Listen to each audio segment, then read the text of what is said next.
welcome to GFD North podcast. My name is Ryan Woodhouse and this is episode 5. Today we'll be interviewing Gavin Manners. So you can head over to gfdnorth.uk, scroll down and you can find a link to Gavin's work. You can also head over to the podcast section where you can find the interviews with our previous presenters, and you can also head over to the sign up page when you get notified of when tickets will be available to the public. So just to give a quick intro to Gavin and his work. Gavin originally worked as an interior designer and architectural visualizer.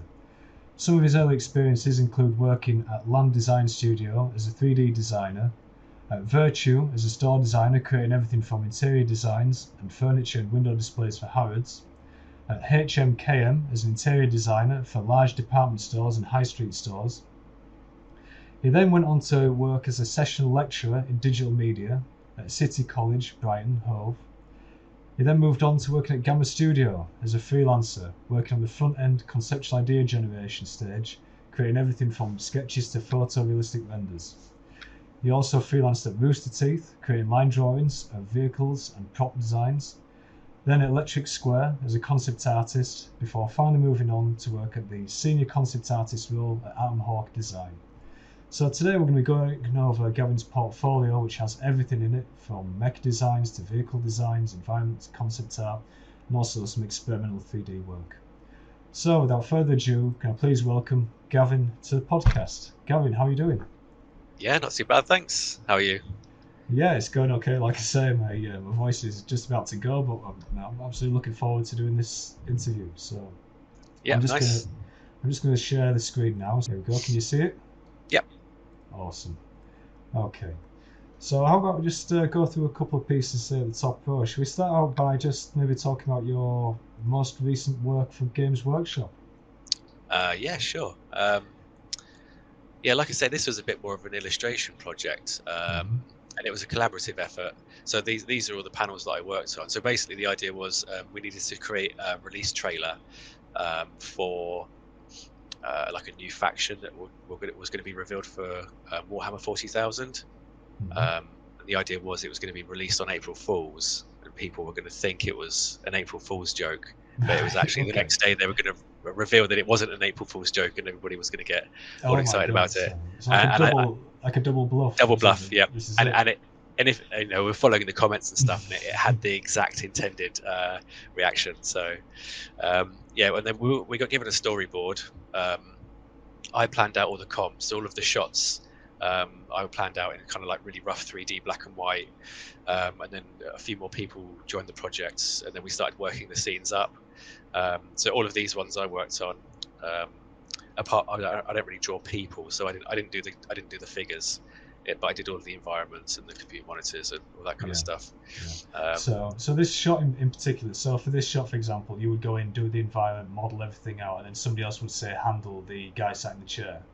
Yeah, I obviously put like a 3D proxy in, but I kind of had to do like a pass over the top to tie it all together. But yeah, the people, the corpses were given to somebody else to do. Oh, and actually, if you go up to the first interior shot, this one, second interior shot, sorry. So that if you go down, that corpse there, that's me. That's a photo of me. So picture of you in studio, like throwing yourself to the side. Yeah, exactly. Yeah, like draped over a chair. Yeah, I think. And is that something you do regularly at Hove? So you have to work with other people on a scene. Then is that something you do regularly? Yeah, well, because it's an outsourcing studio. I mean, so this one, for example, I did all of this apart from the floating figure. So you have ownership over quite a lot of what you do, but there will be instances where, like, so for example, when I was doing this project, I got COVID, so I was off for a week. Oh, right, okay. So somebody else has to be able to pick up, because obviously we had a hard deadline of April Fool's Day. So somebody else had to pick up. So there are some images where people have done a little bit more, but all of the ones on here, I've done quite a large proportion. Yeah, this is and also the Warhammer universe is quite well established already. But was there some room to add your own design and your own take on certain elements? Yeah. So we designed. So in the first shot, the Space Hulk, we designed that. So that's like a new type of thing. So I started working it up, and then my colleague Markus, he pushed it even further. We had to sort of break it apart and stuff, and then I kind of finished it off. I painted over it and added all the details and stuff like that. So we designed that, and then I designed the interior shots, all of that. It's a space Hulk, so it's got kind of like a look and feel that we were going for. But I've kind of planned it out. So this shot, for example, that's all it's using design language from the 40k universe, but it's not taken from anything specific that already exists. So we had a little bit of freedom there, but it just needed to feel like it belonged in that universe. Because ships get lost in the warp all the time in the 40k universe, so they're not all exactly the same, and a Space Hulk is like a mishmash of sort of like 7 or 8 different ships from lots of different factions and stuff. So we were able to have a little bit of freedom with it, which was really cool. Yeah, very interesting. I mean, obviously, I was saying before the call, I was a fan of Warhammer and the Warhammer universe, especially 40k when I was younger. And as soon as I saw this, it brought back a lot of memories of the spaceships and things from that universe. So yeah. Well, this is teenage Gav's dream. Because I was still into Warhammer, but when I was a teenager, I absolutely loved it. So I never thought I'd be working on a project with Games Workshop. So it was a really, really cool thing to do. Yeah, absolutely. It's one of those childhood dreams, I guess. The only thing I will say that was a bit of a pain is so like I was saying to you before the call, I consider myself more of a designer. Mm-hmm. So my strength is like sketching and figuring things out and kind of like working out how things work and look, whereas this was very much an illustration project. Obviously I've mentioned that we did do some design work, but because it was for animation, so this scene, for example, it's broken down into like 5 different or 6 different layers, and then you have to paint behind everything because of the parallax when the layers are moving, because the animators create parallax, and we actually did 3D projection for this.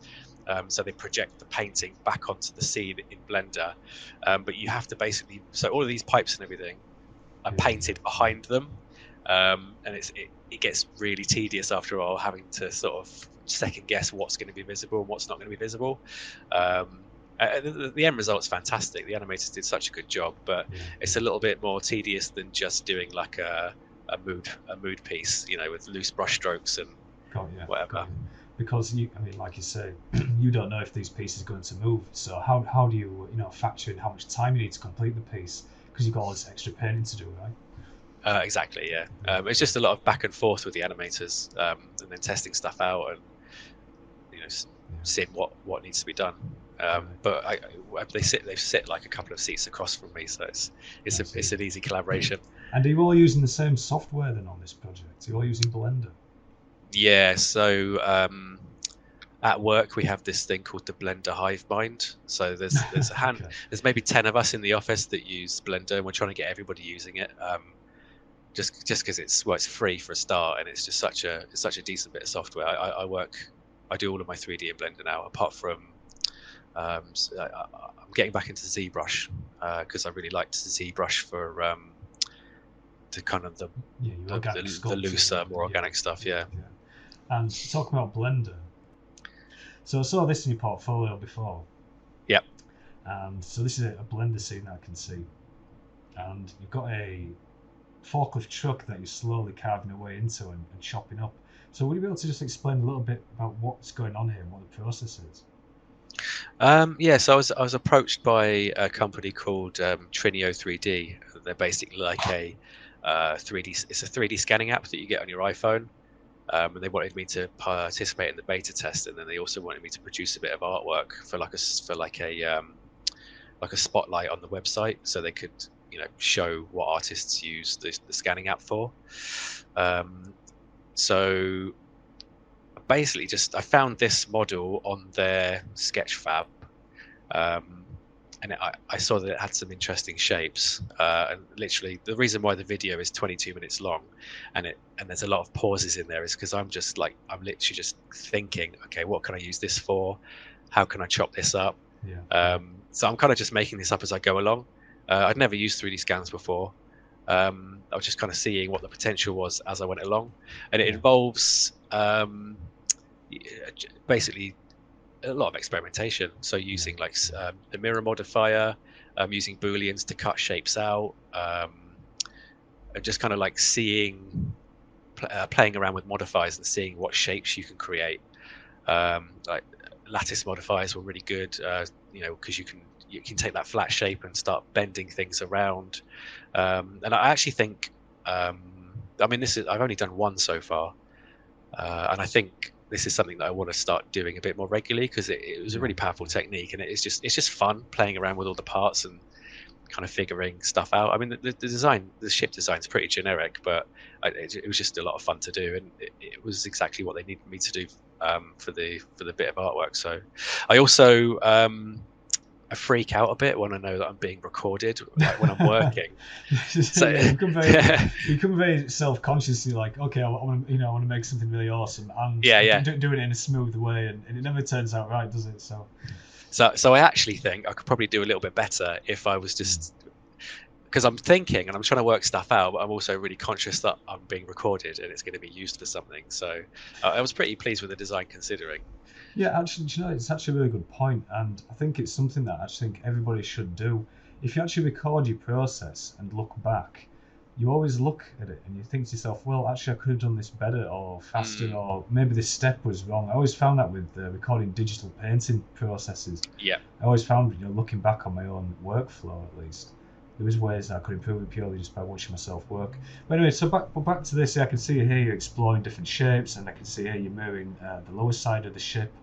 And you've really kind of pushed and tweaked that thing to the point where now it almost looks like something from a Wipeout game, like a futuristic. Yeah, something like that. Yeah. You get all these like 3D decals and color variations and things just right into the design straight away.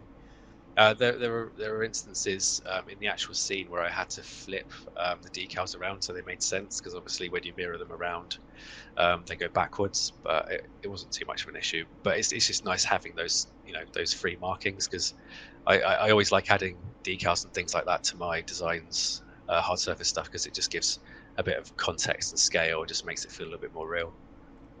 This is it. And is this something that you're hoping to include in your day-to-day workflow now at Armhawk then? Probably not. I mean, to be honest, we don't really get too many hard surface projects, so that's not really what I spend my days doing. Which is a shame, because I know I've got a lot of different stuff in my portfolio, but my passion is hard surface design. I just love designing vehicles and mechs and stuff like that. I actually went and met up with Alex Noakes and Sheng Lam in Manchester a couple of weeks ago, and because I know Alex is speaking as well, isn't he? Yes, yeah. And he called me a generalist, which and that's really stuck with me, and that kind of makes me feel like maybe I need to lean into the hard surface stuff a little bit more, because I don't like.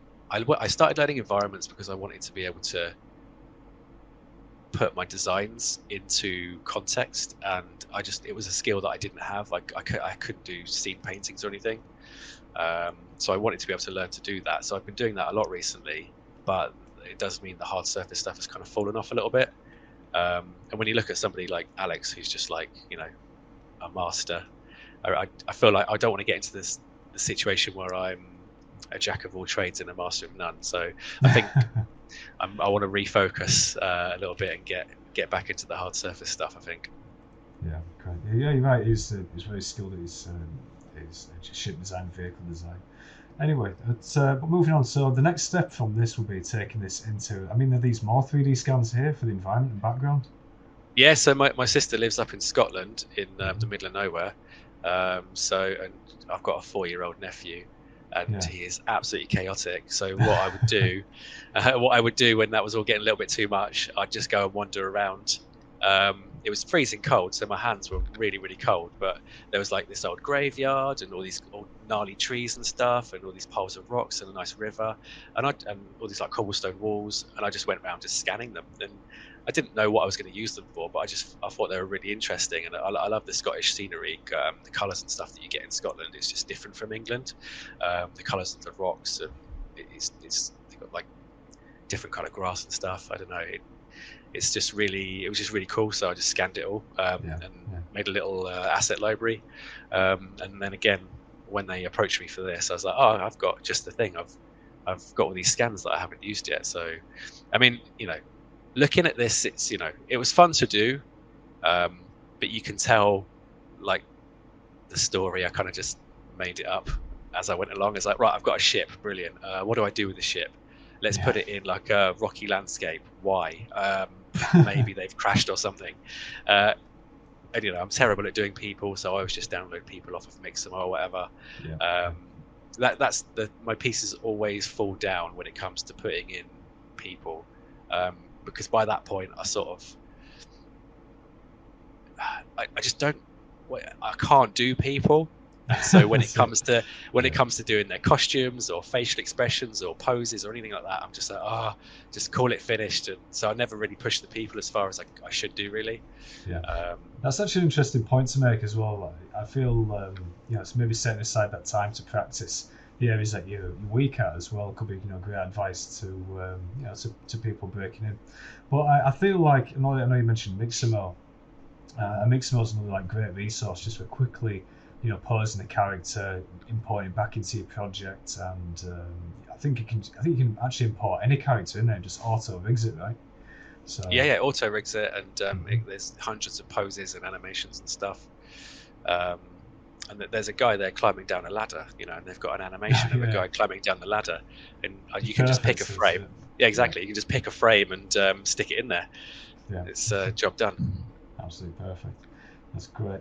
And also, just go back into your Blender work. I know you have this project recently that you did with Atom Hawk for a series of videos you did with them for ArtStation, right?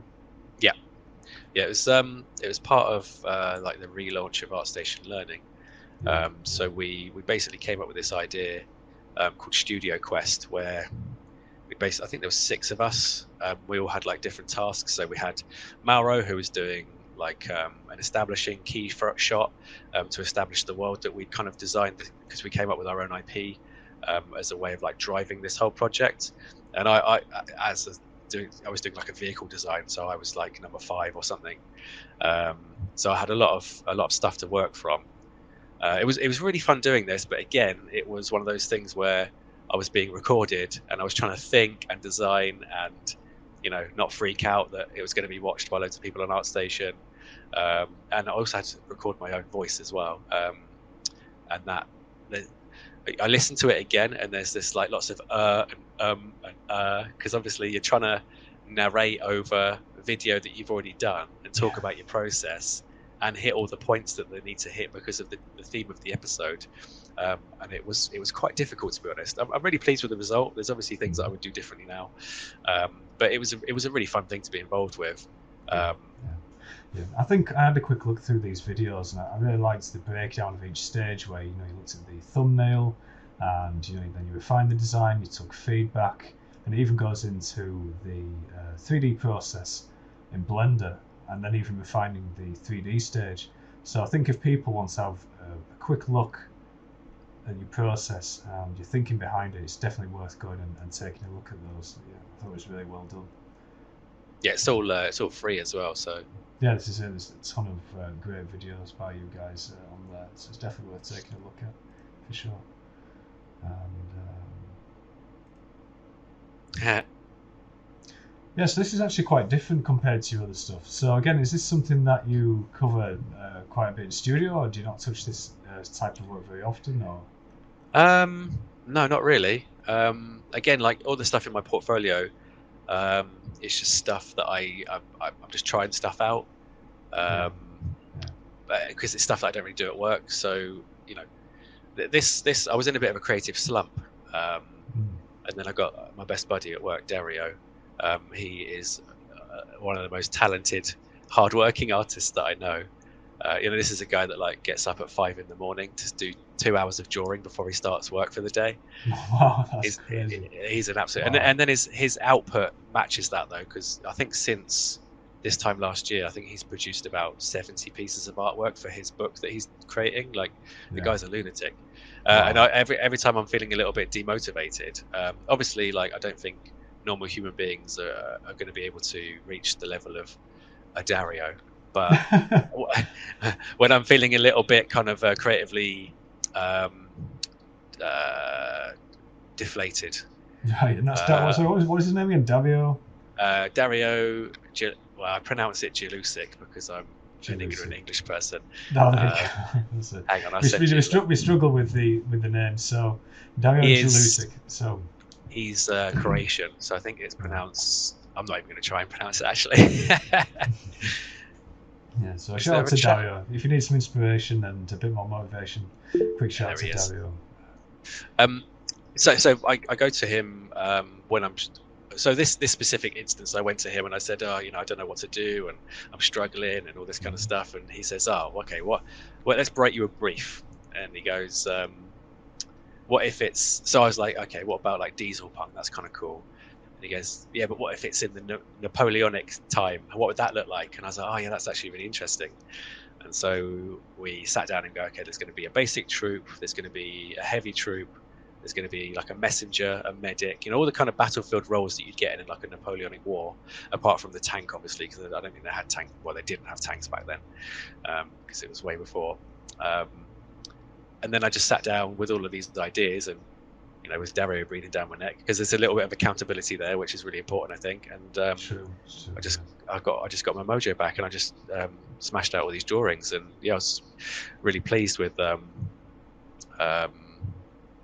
what I came up with. I know you say that it is different from other things in my portfolio, and there is something that I struggle with when I look at my portfolio. So if you scroll down a little bit as well, it's more apparent at the bottom. My sketches, I never feel like my sketches match up with like the 3D stuff that I do. It just kind of feels like that's just my sketching style, and I'm trying to kind of get my lines a bit straighter and get things looking a little bit less sort of cartoony. But some people like Darren Quash, for example, like he's one of my favorite artists. Yeah. His sketches and his 3D, like they go together. His style kind of goes consistently through both of those things, and I just feel like my sketches just aren't up to the level of the 3D that I do. And every time I look at my portfolio, all of those pieces together, it really bugs me because it just doesn't feel like it fits. But the solution is just to keep getting better, I suppose. Yeah, well, saying that, I do think the designs are interesting, and I know you also mentioned Brian Sum as well. And some of these, definitely remind me of a bit of Brian Sum, another really strong designer. Well, I think it's a good habit to have as well, to look at the designers and say, well, this person is very strong at this. How can I, match or match the quality of the design or the design thinking, and improve upon it, and what can I take and adapt it to my own workflow. And this idea of trying to improve upon your current work and improve that standard every day, like your friend Dario does, is super important. And but yeah. Well, I just don't know how Dario does it. Like I don't know how I've managed to make it to this level in my career with like I've got a good work ethic, but I don't feel like I'm consistent enough. Like I don't have the motivation, or I don't have the mental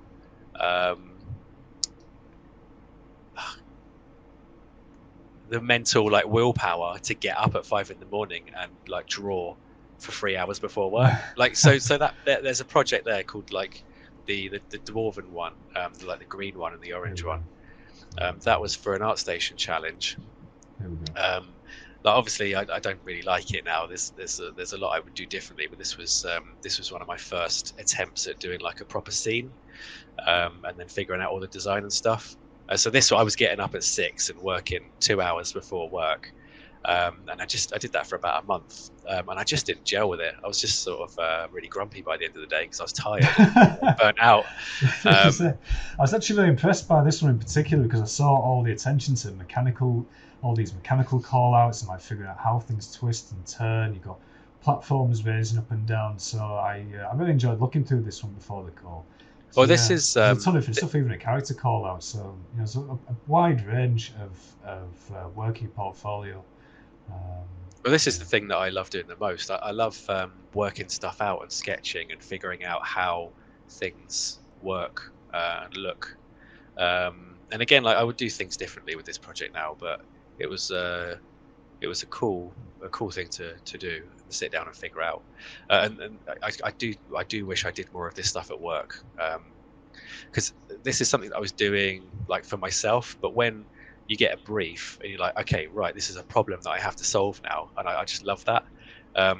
Like the ArtStation thing that we did, like that was okay. I've got this problem and I've got to solve it. You know, figuring out the mechanics and figuring out how it works, and that's like my favorite thing to do. Yeah, for sure. And looking through this, so I know you say you don't get to do much of this similar kind of work, similar style of stuff at work, but is the process generally the same? You still start with these kind of like, you know, loose sketches and then move on to say like your 3D block out and figure out all the lighting in 3D? Yeah. So yeah, I guess it's the level of working out that you do. But yeah, you know, if I need to, can't really talk about anything that I'm working on at work. But I know that's the sad thing about the industry. A lot of it's signed under an NDA, then you can't say anything about it for a couple of years. That's just the nature of the beast, I guess. And yeah, in terms of the lighting and the colour, that really stuck out to me as well. So you kind of got really? like your warms and your cools, and like, you know, lights hitting certain points to guide the eye through the space. So do you spend a lot of time studying film and doing like, you know, lighting studies and things like that on the side? No. No.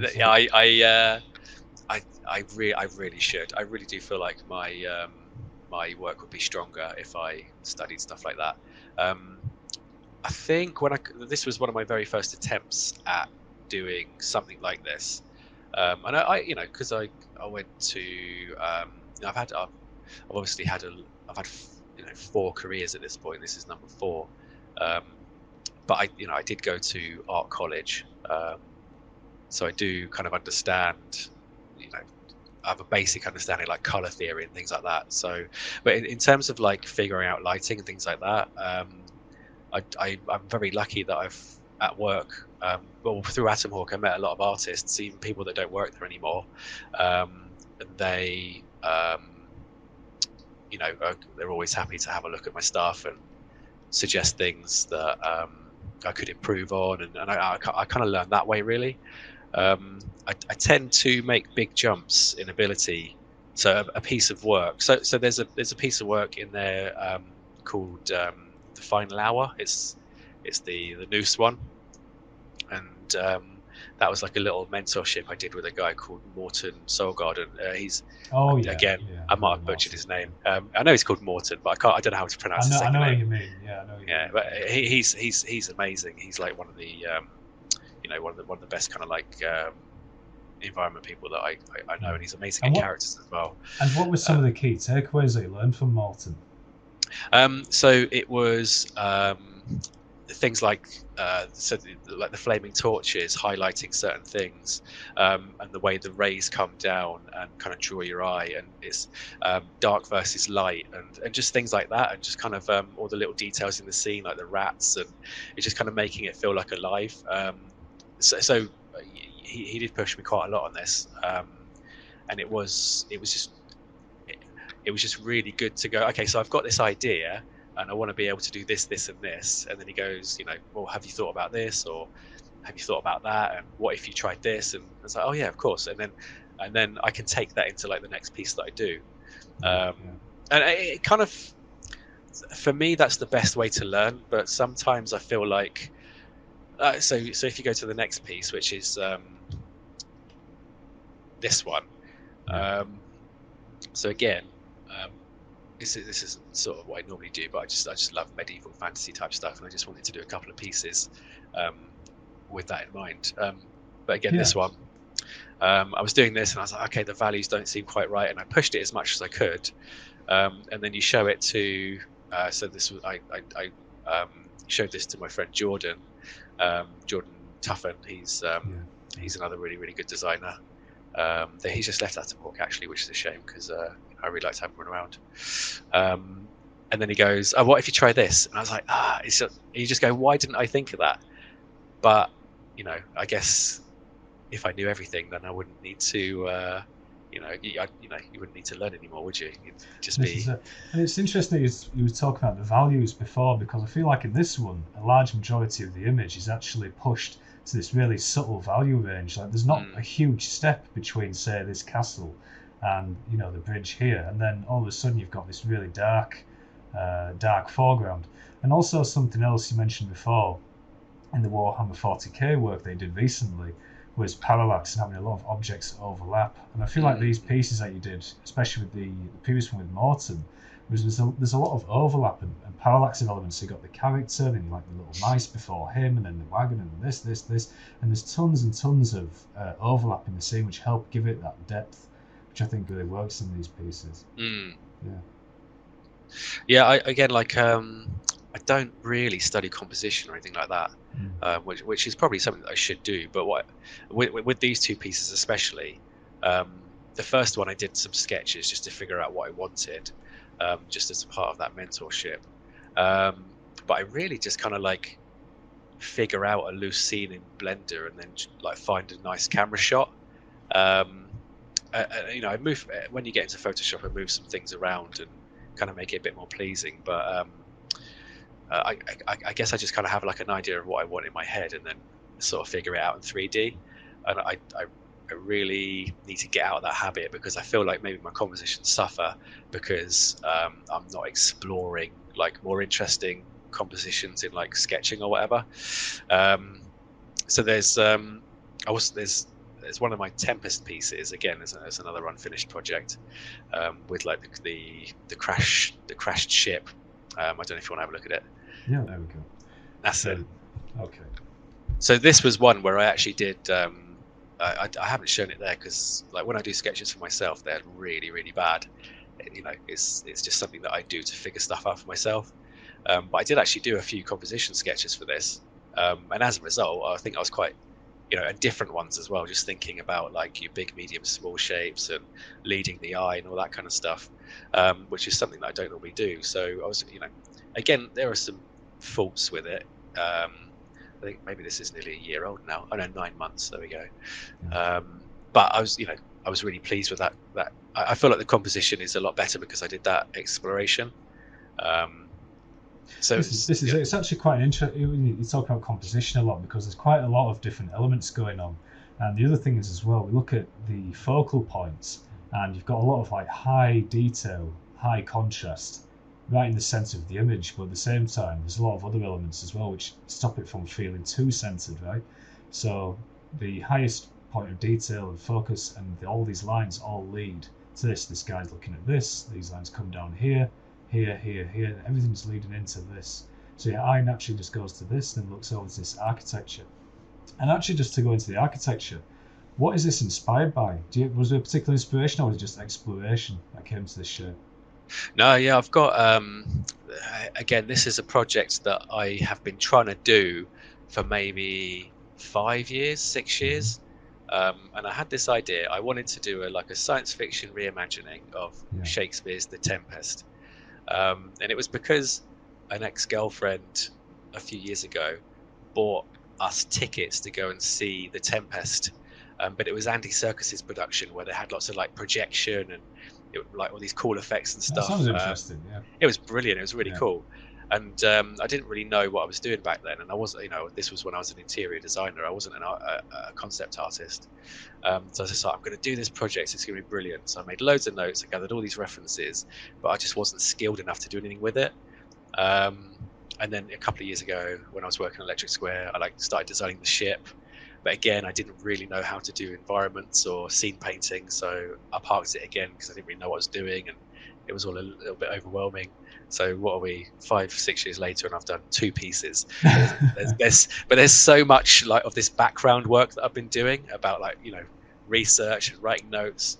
So that architecture is based on a whole load of reference images that I've gathered. I've got this real vivid image in my head of what I want that to be, like very minimalist, sort of like concrete kind of architecture with the green accents, because when you get in there it's going to be all like overgrown and stuff because it's abandoned. I'm trying to work up an interior shot for the space station at the moment, but again it's just not happening. It's like it's not quite what I want, so I keep parking it, and I'll go back to it soon. But interesting. And as well, I know you mentioned, I can see in the description it says Shakespeare, and I'm just looking at some of these characters, and I can see they're wearing a very kind of like medieval, like a guy like pantaloons and the very old medieval. Are these supposed to be like, pardon me, are these supposed to be like little Shakespeares then wandering around the scene? So well, I love the like that whole Final Fantasy IX thing where it's like it's kind of a bit sci-fi, but everybody's, you know, because there's magic and airships and whatever, but everybody's wearing like medieval clothes. So I quite like that idea, like the officer's uniform for this ship is like, you know, this sort of Shakespearean, Victorian inspired, like, you know, fancy clothes. Yeah, it's a really interesting contrast that you've got going there, and I really like the contrast as well between the spaceship and the building in the background. So it's really, well, even though it's a little dirty, it's very clean white, and it's very different to what's going on here with the spaceship design. So is this crashed spaceship this thing that's been brought? Yes, yeah. So that's the actual. So I don't know if you've read the Tempest or seen it, but one of the opening scenes is the ship in the actual Tempest, and then the ship crashes on the island, and then that's where the whole play takes place. And the contrast in styles there is very intentional. So basically, Prospero, who's one of the main characters, I think he's probably the main character, to be fair. He was exiled with his daughter, Miranda, I think 12 years ago. And I wanted to show that since his exile, so the space station is sort of from a period of like maybe peace or like, you know, where it was kind of things were a bit better, but since Prospero was exiled, and the king of Naples has, you know, taken over, then everything's gone very dark and ostentatious and baroque, and I feel like I wanted to show the contrast between those two styles, like sort of like the kind of stuff that they're designing since what is the guy called? I can't remember what the King of Naples. I can't remember what he's called in the play. But I can't remember either. Sorry, I don't know. I'm not too sure. It's either Naples or Milan. I can't remember. It's been a while since I've read it, but yeah, the style difference there is intentional. So I'm glad that comes across. Yeah. And was this created in Blender and then Photoshop afterwards, or was it purely 2D? Yeah, no, it's I can't paint, so everything's in Blender. But there was quite an interesting technique there, because obviously I don't like messing around with textures too much, like painting textures, you know, because you have to do like UV maps and whatever. So what I did was I'm pretty sure what I did was I created all of those shapes. I paint, because I did like a top view of what I wanted the patterns to be before I did the 3D. So what I did was I literally just projected the patterns onto the model in Blender using project from view, and then just painted over the top. So I just got all of this, because you can repeat them and you can move them around, and just literally got all of those patterns for free, because I'd already done the design. Awesome. So that saves you having to do that afterwards in Photoshop. Yeah. Okay, so I can see that you've also got a couple of mech designs as well in here. Should maybe have a quick chat about these. So what is the process behind these, and what was the inspiration? I don't know if there was a lot of inspiration, to be honest. So this was just creating shapes and like trying out different proportions just straight in Blender. So I think what I did was I created like 5 or 6 different sets of legs, and then like 5 or 6 different sets of shoulders, really basic geometry, and then kind of just put them together, just moving things around and stretching and skewing, just to kind of figure out different shapes, because I was always just drawing the same mechs, the same shapes, the same legs, and I wanted to kind of break out of that a little bit. And was the technique similar to what we did before, with projection mapping, a lot of textures in Blender, and then just changing those shapes? Yeah, it's the Ian Hubert method. So I just make a texture atlas based on. So this is like a photo of a tank, and then I just cut and paste and repeat the photo so that you get a texture atlas, and then just project from view again. And then it's kind of like serendipity. You can kind of move it around and find where you get cool panel lines and cool shapes. And if you combine that with the mirror modifier, you can get some really interesting patterns and shapes. And then just do render and then photo bash over the top and paint it all in. Just like tiny details in like around here and things. Yeah. It's a super simple process, but it's just fun to do. And I've got like 3 or 4 others that I want to get painted up just to go with these ones, but after a point they all kind of look the same, so I didn't really think it was sort of worthwhile finishing those ones, because it's nothing new. Every time I do a piece of work, I want to be trying out a new technique or learning something, when I'm kind of I guess with these I'm not really pushing myself, so I get bored quite quickly. Or to have finished 3 with a front and a back view, that was quite a lot for me. Yeah. I can also see in this piece especially there's a ton of those details going on, especially all in the joints. So is this all done afterwards as well in Photoshop? Yeah, so the joints and stuff, that'll all be photos. There's a really cool photo bash set that I got. And I think it's called, let me find it. It's basically this PSD, and this guy has just cut out tons and tons of mechanical details. Oh, is it Nenad Gojkovic? That's the one. Yeah. I know what you mean. Legend. Yeah. Thank you. A little shout. This little shout. Yeah. Nenad Gojkovic. I don't know if I'm pronouncing your name correctly, but I'd definitely recommend that as well. Yeah, when I'm doing military stuff, I use that all the time because it's just so useful. Yeah. And obviously, I could go and cut out my own stuff, but who's got time for that? Yeah, I've got to be honest with you. I did try to start a little bit of that, but I did it nowhere near to the level that Nenad Gojkovic did it in his. So, big shout out to Nenad, thank you. But yeah, used to great effect, and I really like these different designs. You've really explored a ton of different shapes and silhouettes. So this is kind of like more of a fighter with like graspers. Then you've got a guy which is purely with 6 samurai swords. I'm not sure how many swords the size of a house you need, but my god, six is probably overkill, I think. This is 6 swords. But yeah, no, really awesome, interesting design. All the silhouettes are different. This guy's obviously got more of like a runner build, so it looks like he's more built for speed. What are these on top, like missile silos or something? Yeah, just like missile pods. Somebody mentioned it looked like a moose, so I called it the moose. Oh right, yeah, okay, because I can see what you're saying now, because the antlers. Yeah, it's clever. Yeah. Although these ones, they never get. I mean, obviously you shouldn't really worry about stuff like this, but these ones they're never very popular. Like what's that? Like 108, and I was like, oh, I thought it was a bit better than that, but. And then some stuff that I do that's rubbish gets loads of likes, but I suppose you shouldn't really focus on that, should you? No, well, it's just the nature of the beast. I mean, sometimes the stuff that you do that you don't really like doing that everybody else seems to fall in love with, but yeah, that's just the way it goes.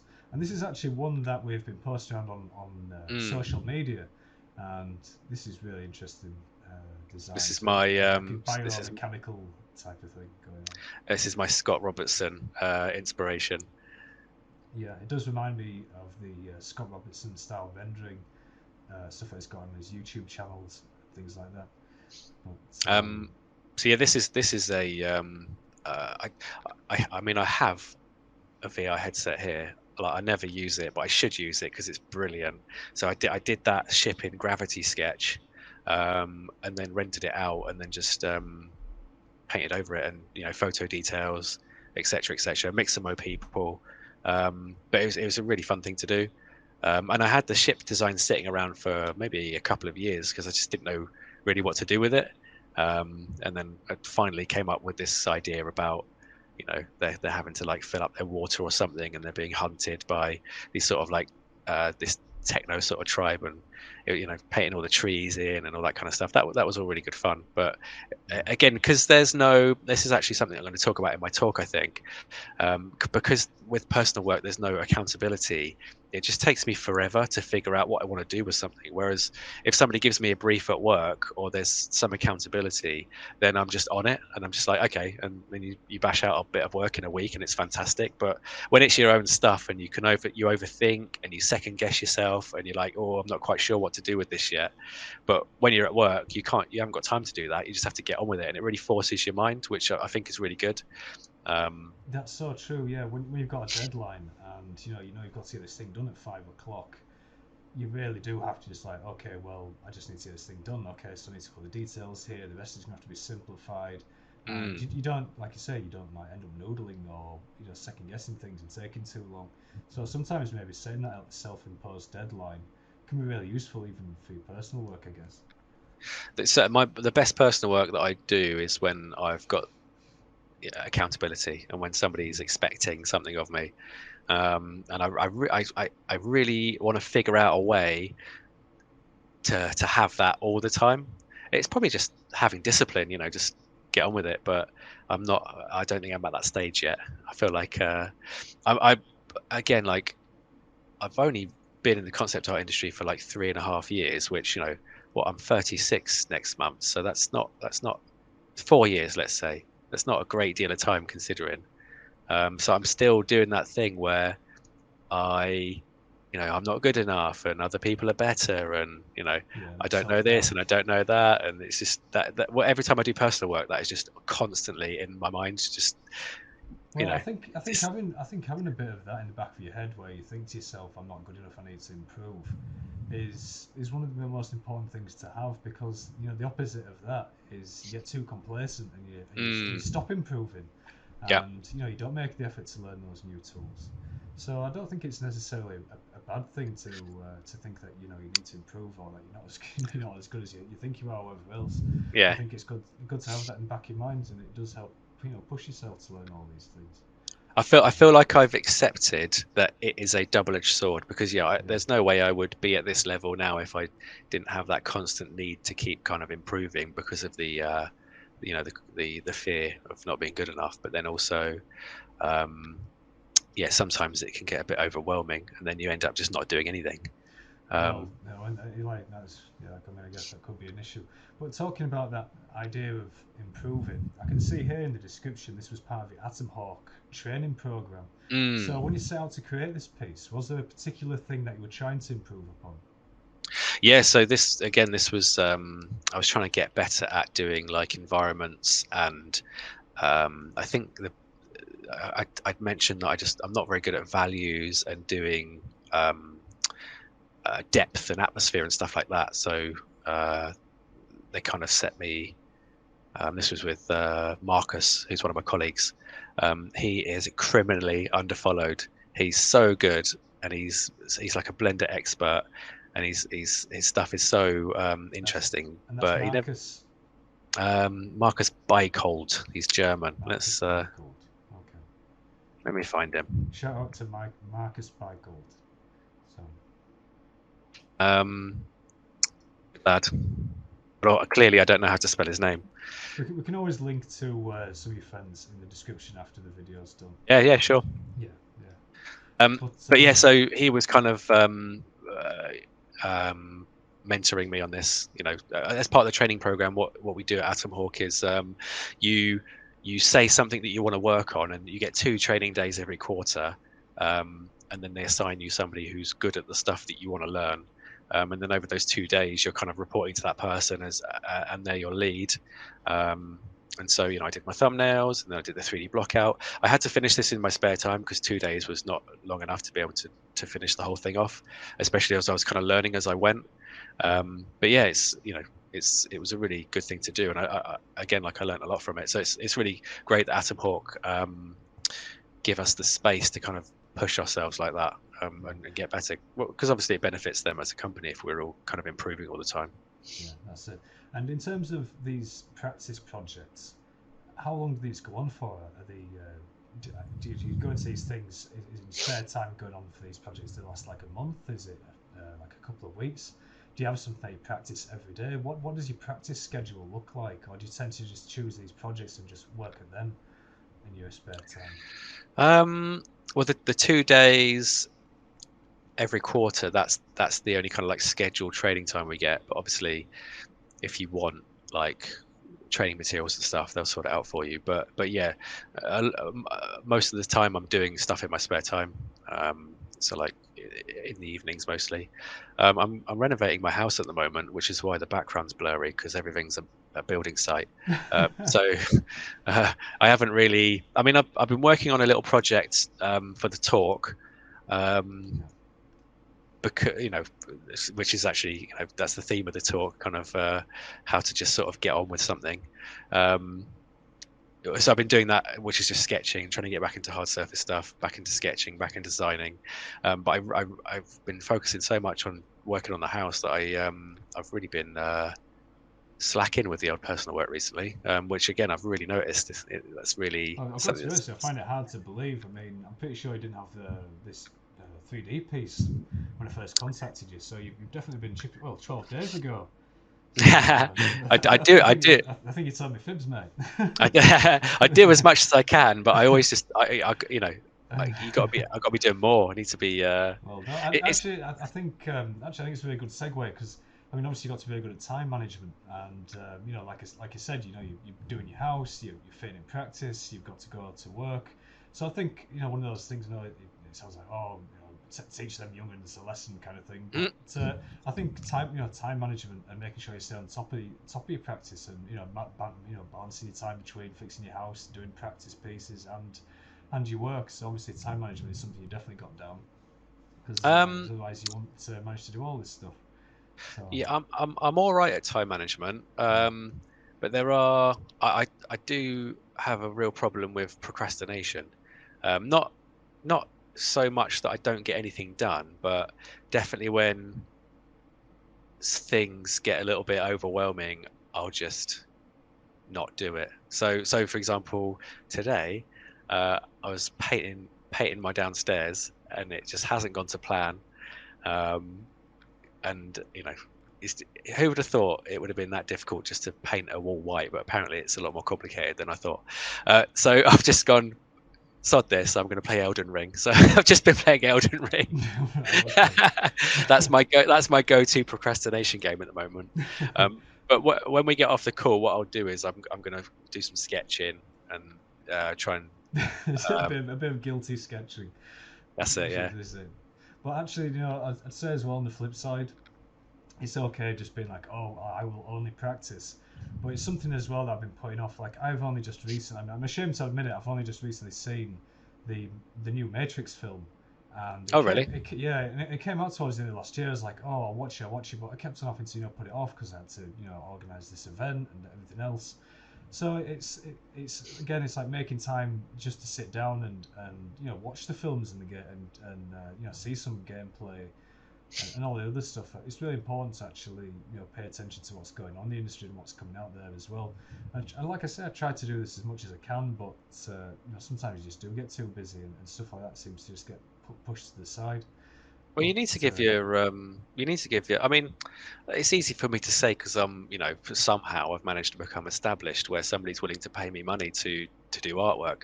But you need to give your brain a rest. Otherwise, you're just not going to produce your strongest work. And obviously, like everything, there's a balance. You can't only have brain rest because then otherwise nothing gets done. But I do feel like normally when I'm not renovating a house, I've got quite a good balance of resting my brain and then trying to produce work. This is a burnout is so common. You hear it so often. of people getting burned out, and you know, for some people it just lasts ages, and their output just, you know, dwindles to nothing. So yeah, I think it's a really important thing. I can tell you personally, I've definitely had periods where, you know, you sit there and you really are. You just can't. It's like you can't put your mind to it. Your brain just doesn't have the focus. The focus just isn't there, and some days you can really struggle. So you I really do have think to be careful. Yeah. I think the main thing for me is that, like, I never want to fall, because obviously I've listened to interviews with some artists, and they just don't want to do it concept art anymore, because they've just reached that level of burnout, and I just never want to Totally. fall out Yeah, of you don't want to I do never that want to at all. fall out of love with doing concept art, or not just concept art, but art in general. It just so happens the kind of art that I like doing is concept art, but because I don't know about you, but you know, I don't know what I would do if I wasn't an artist. Like, I don't. It's sort of that. It's that much a part of my being that I don't know what I would do if that wasn't the case. Yeah. Well, I know going through your previous work history, you've been using 3D and creating, you know, images now for a long, long time. And I'm the same, and I honestly can't imagine doing anything else. And I know that when I was getting started, getting to the level where I could earn enough to keep myself afloat and, you know, and survive as a business and as a freelancer, it took many years. It wasn't just straight out of uni or whatever. I landed, you know, the job. It did take some time for me to build that up, and you know, working the odd jobs and things. You know, you really have to keep yourself motivated, and, you know, when you do finally break in after years, you know, the inspiration and the motivation is there, because you're like, well, I definitely don't want to go back to, you know, serving drinks and answering calls in a call center. You know, I'm quite keen to carry on. But, well, and also it goes back to the competition thing again. Like, so for example, obviously I'm looking at the other people that are talking, GFD. And I'm doing my whole thing where I'm just like, I literally don't know what I'm doing with these people because they're all so much better than I am. But I'm looking at them going like, okay, what can I learn? You know, how do I? It's that pressure of like, I need to get better. I need to kind of be able to stand next to these people. But I mean, yeah, I mean, you just got Till Freytag, didn't you? yeah, and Till Like, Freytag's spaceship designs is what stuck out to me, at least. I thought they were very strong. yeah, I really like. I say that person because I don't know what their gender is, but absolutely fantastic artist. But it just comes up on my Instagram and my ArtStation. But yeah, really looking forward to trying to have a chat with them, try and get some tips. Yeah, this is it. And saying that, actually, while we're talking about tips, I know we're just talking about the past and your past work. I've got a question here as well. I don't know if you want to answer it, but what advice would you give to yourself back in 2006 when you first started out? Because I know we're going to have a lot of people attending who are just about to start out in their career. So is there any advice you would give to yourself to them? Well, it's a bit. I suppose it's a bit tricky because obviously I was in. What I would say is I would just tell myself that be a concept artist. Don't waste your time doing a degree in interior design and spending 8 years in the industry, not being very happy. But back in 2006, I had no idea that concept art was a thing. So I didn't really know. I needed to do something creative, and architecture seemed to be the closest thing. But yeah, I mean, I know you went to university, but nowadays I just tell. I mean, I haven't said this to many people, but if they were to ask, I would say don't bother going to university, because it's so expensive, and I don't think you learn anything that you couldn't learn from tutorials or YouTube or whatever. I guess the only thing university gives you is the accountability and the like the time pressure. But like for what they $9,000 a year? Like, is that really worth it? Well, you know, the other thing as well, when I was in uni, there was nowhere near the amount of tutorials and information out. I know we mentioned quickly before we began the conversation, I learned a lot just purely from watching Feng Zhu's YouTube channel, But now there's ArtStation Learning, there's the videos that you did with Atomhawk, you're sharing your process, they've got all these established artists that are not only sharing the process, there's tons of online schools. So I think, to go back to your point, save your money. You can, you really can, if you've got the discipline, the drive, and you're willing to put in the hours, and just really just put your head down and do it. You can definitely do it off the information that's already out there. But I think the issue now for the person starting is, okay, do I learn the fundamentals? Do I go the 2D route and then into 3D? Do I just ignore all that stuff and do 3D? Because there's so many different workflows and processes out there. I guess it could be overwhelming. And which path do you choose? Because, you know, like I say, I trained in perspective, and I'm sure you were as well, right? Yeah. Oh yeah. I learned perspective. Well, because of interiors and stuff, I learned perspective when I went to uni, and I kind of knew it before anyway, because I've always been sort of interested in stuff like that. But yeah, I get questions. People message me on ArtStation all the time, and at Atomhawk we've done like Q&As with ArtStation, like you know, ask me anything type things, and you always get the same sort of question. And I think it's because people are trying to preempt, like they want to know what they should do to get into the industry. Like, so what, you know, should I draw cars or should I draw, you know, characters? Like, tell me what I need to do, and then I will do that. But I think I always tell people to, and this is it's only because that's how I got into the industry.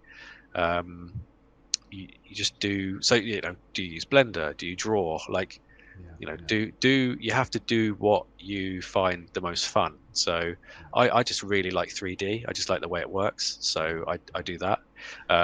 Which skills do you think will be the most useful? Saying what you do for your day-to-day work at Atomhawk, which skills generally would you say for that beginner person to focus on? I know we've just mentioned perspective and your lighting and your rendering.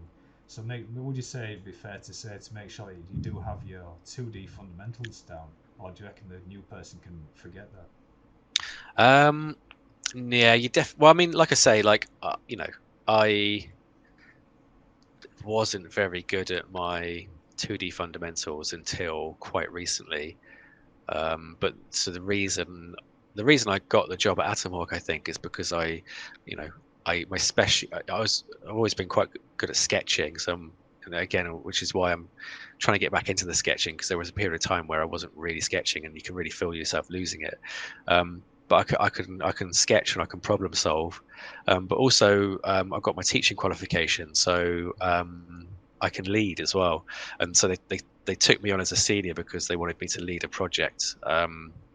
And you know, luckily I just fell into that role really, really easily. So I got in because of a specialization, and then I learned, you know, I kind of knew my lighting and color and all that, but you know, I really learned it properly at Atomhawk from people there that were really good at it. So I think that's a long answer to a short question. You do need to know your fundamentals. You do need to know your fundamentals, but I always tell people, I do really feel like you're much more likely to get a job if you specialize. Like, you know, I just love vehicles and robots, so I got my first job. It was the freelance job at Rooster Teeth, and I got that job because I just really enjoyed sketching robots and things like that, and that's what I did for that. Yeah, I did take a look at that word. Was it Genlock? Yeah, that was it. Yeah. I was taking a look at those Vanguard jet cockpits and sketches and vehicle designs. There was tons and tons and tons. I actually recommend everybody just go take a look if you want to see like a lot of solid, like pure concept art. There's tons and tons of. It's actually not in my portfolio anymore. I took it all out because it's. Maybe I shouldn't have looked at. I did a bit of like sneaky, you know, a bit of online stalking. It'll be somewhere, but I didn't. I didn't realize. Okay, maybe don't take a look then. But I did find it, and I was actually impressed. So there is a ton of sketches and call-outs and things. So people can have a look. It's just not going to be on my ArtStation. It'll be somewhere. There's the Rooster Teeth Wikipedia. Like I didn't when I first started that job, I didn't quite realize how like popular Rooster Teeth were, and how crazy people were going to go over that Genlock series. So it was a really lucky break. Actually, it was a really good introduction to concept art. Obviously, my work was terrible, but like I learned a lot, and they seemed happy with what I did. So. Yeah. Well, some of those pieces are actually still on IAMAG. I know they've Oh got yeah. a lot of stuff on there. But yeah, it was interesting to look at because, like I say, it's still concept art and prop call-outs and sketches and all that kind of stuff. So it was interesting to look over. Do you have any closing words or anything else you want to add?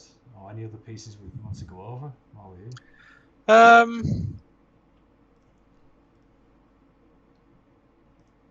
Yeah, I mean, I guess that bottom left one, I think that was, because I talk about I mean, I feel like I've been quite lucky because when I first started learning from like Feng Zhu's design cinema, I was always under the impression that the way that you learn and get good is just by grinding, and just doing things constantly. But I tend to learn. I've learned quite a lot just by. I make big ability jumps just by doing pieces of work.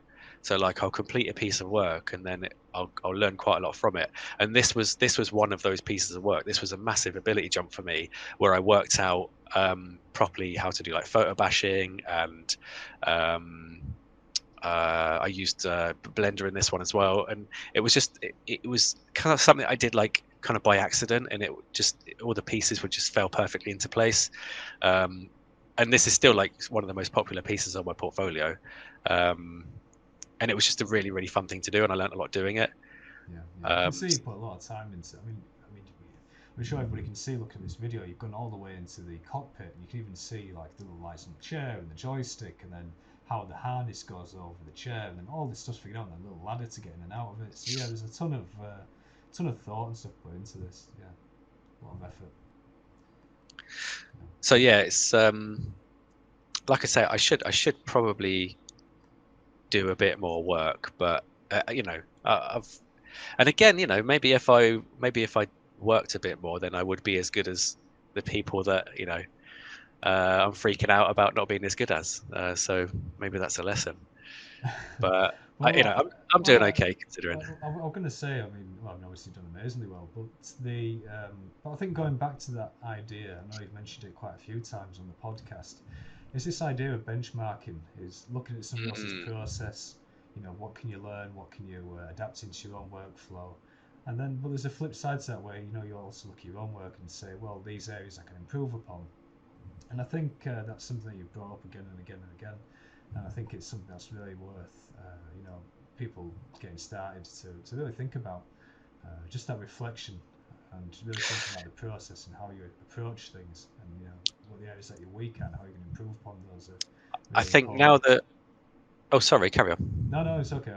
I'm finished my ramble. Yeah, go on. No, I was just going to say, when you're talking about closing words, something's just come to mind, and I think the way that I've made the biggest ability jumps is by asking other artists to critique my work. So I think the best piece of advice I can give is learn to take criticism, and also you've got to be self-reflective as well. Like, I mean, I'm probably a little bit down on myself because just like, oh, everything I do is terrible. Apart from this one, I quite like this one. But just being self-critical, but then also being able to take criticism from other people, because 9 times out of 10, somebody is going to be able to see something that you're not seeing. Like I said with that piece, where I'm like, the values aren't quite right, but I can't tell why. And you'll ask a few people, and they'll give you different pieces of advice, and you can pick and choose which ones you want. That's all part of it. But yeah, it's really useful to have that network of people to be able to help identify flaws in your work, so you can then learn from that. So get a good network of people. There you go. You have to network of people. Take that criticism. Don't take it personally. That's it. Yeah, don't take it personally. And pick and choose, and also be self-reflective. You said as well. I'm not going to name any names, but this does stick out as something that bugged me. Somebody messaged me asking for advice and a portfolio critique, and obviously I'll never say this to the person because, like, people have got stuff going on. But I spent, the same as anybody who asks me for advice, I'll always spend a bit of time. I'll look at their portfolio and I'll give them a proper critique about what I think, where I think they're going wrong, how I think they should improve. Yeah. I spent all this time writing out this stuff for this girl who just graduated, and she just never replied. And in my mind, I'm just like, well, I guess she just didn't want to hear what I had to say. I mean, obviously, I wasn't harsh, but I'm realistic. I'm honest. And I just never got a reply. I was just like, oh, right, fair enough. It's such a hard one to do because some people see criticism as well. I mean, I'm hoping how most people see it as the only way you really are going to get better. I mean, a lot of it you can suss out with critical thinking, where you say to yourself, well, this isn't correct, and you compare it to other work, and you can kind of reason out the answer. That's another way you can do it, through self-reflection, and you compare it to somebody else, and you criticize it, and compare and benchmark and all that kind of thing. But it's like you say, just really being open-minded to the idea that somebody else's criticism can have value to your work, and it's so important to help you improve, and try not to take it personally. There's always a few people out there who will take it personally, they won't take that criticism on board, but just try to, I don't know what the word is, like, have a thick skin, I guess. Well, I suppose again, I know we're trying to finish, but that does make me think, like, because obviously I mentioned before that my sense of identity is kind of intrinsically linked to my artwork, and that's why I struggle with that, like, that being good enough thing. And I think as creative people, you do tend to those things are very difficult to separate, which is why I think it becomes difficult to take criticism. So I totally get it, but it is trying to separate that. Somebody saying that you can improve this and this on your artwork, they're not saying that you're a terrible human being. And I understand that, because that's how I used to feel, and it was very difficult for me to take criticism of my work. But it's the only way to get better, in my opinion. Yeah, it's so true. And I don't think anybody really likes the work they did 5-10 years ago, if they're honest. Yeah. And the other thing as well is, with new 3D tools coming out, the quality now is crazy high. You look at concept art from the early 2000s and just compare it just to the average stuff out there now. The average stuff out there now, because of all the instant rendering packages and like all the information and stuff out there, it's so much. The quality is crazy good. The quality is so good now. And there's all these tutorials and stuff that you can follow to learn how to do it. So people like me who can't paint, you can use 3D and do it that way. Well, soon you can't paint. I think you've done a pretty solid job. Anyway, so I mean, that's been absolutely amazing to go through everything there. I'm hoping the people listening have picked up on a few things from that. But I've got one last question for you. Mm-hmm. Are you ready? So, go on. If you could have any animal or creature from a game or film as a pet, what would it be and why? The dragon from How to Train Your Dragon. What's he called? Toothless. There you go. Toothless. Sadly, I can't remember. Is that the black one with the massive eyes? Yeah. Or is that a different one? Yeah. Okay. Why the dragon? It was just really cool, and then you could ride it and stuff. I don't know. It was just I just remember that movie always sticks out as something that was just really awesome. Like the just that whole, I can ride this really cool dragon. Yeah, I think I would be Spyro the dragon, because he could shoot fire and he was purple. So. Oh, so what? So you'd have Spyro as a pet, or you'd be Spyro? Well, yeah. Well, both would be sweet. Well, we've both chosen dragons there. Awesome. Okay, all right, Gavin. Well, thanks very much for coming on. It's been great going over. Yeah, no worries. It's been good. So, if everybody wants to head over to gfdnorth.uk, and if you want to come down on Saturday, the 6th of August, you can come down and listen to Gavin give a presentation. So we're giving a presentation on the Saturday, the 6th of August. Head over to gfdnorth.uk. You can scroll down, get a link to Gavin's work, check out all his awesome stuff, all his awesome mech designs. You can also see the video he recorded with Atomhawk. You can see the video he recorded of his blender process and all the other stuff that we were just chatting about. So let's head over to gfdnorth.uk. There's the link. If also you want to head over to the podcast section, you can listen to the previous episodes with our other presenters. And also, finally, if you head over to the sign-up page, you can get notified of when tickets will be available. Okay, that just wraps up episode 5 with Gavin Manners. Thank you, Gavin, for coming on. No worries. Thank you very much.